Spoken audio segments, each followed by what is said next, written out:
Killer whales sink $128,000 yacht in terrifying 2-hour Mediterranean sea attack. Like watching wolves hunt, orcas relentlessly battered a yacht in a terrifying 2-hour attack Wednesday that didn't end until the $128,680 vessel sunk to the bottom of the Mediterranean Sea. Robert Powell, 59, and his crew were just 22 hours into their 10-day trip from Vilamoura, Portugal, to Greece when the pod set its sights on the £100,000, or $128,680, sailing boat. To me, they were not playing at all, they knew exactly what they were doing. They knew the weak points of the boat, and they knew how to sink it, Powell, who was meant to be celebrating his birthday aboard the boat, told SWNS. Their sole intention was to sink the boat, and that was it.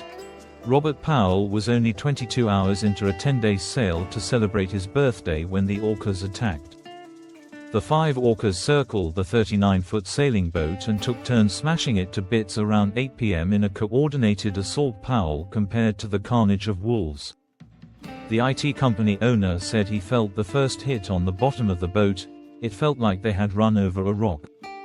Whilst I was looking around the boat to see if I could see anything, I was doing about 5 to 6 knots, it got hit again, Powell recalled.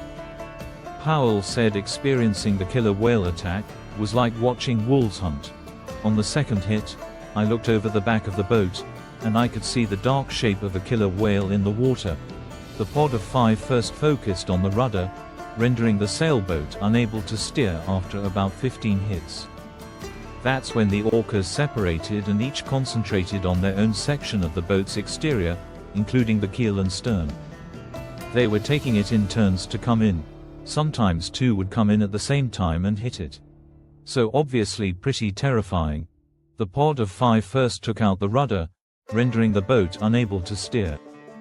It took an hour and a half until the hull finally buckled beneath the whale's pressure and split, causing water to gush into the main living area of the Bonhomme William.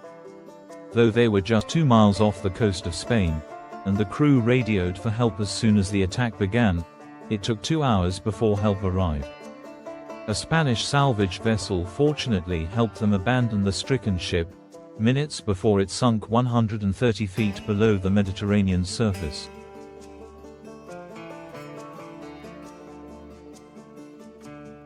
The pod relentlessly slammed the vessel for 2 hours before the hull split. Powell, who lost his birthday trip and his ritzy boat, said he tried everything from dropping firecrackers in the water and turning off the engine to deter the attack, but the pod was determined. It was a very long attack, and it was really the violence of the attack that surprised me, he said. The former boat owner believes the pod, which included 2 juveniles, could be the same group responsible for terrorizing other skippers in European waters in recent years. I have a feeling that this group are boat sinkers. I think they knew what they were doing, I'm sure of it, Powell said. The crew was rescued by a passing Spanish vessel just minutes before the Bonhomme William sank. Orcas also interfered with a sailing race last year when a boat traveling from the Netherlands to Italy had a 15-minute showdown with the mammals. The crew was forced to drop its sails and make a ruckus to repel them. Some studies suggest orcas are targeting boats for fun. It's only a matter of time before someone shoots one of these killer whales, Powell ominously warned. What do you think? Post a comment. The fight between man and beast may be going to get worse. Luckily none of us were in the water or got hurt. And it's a lottery as to whether they hit you or not.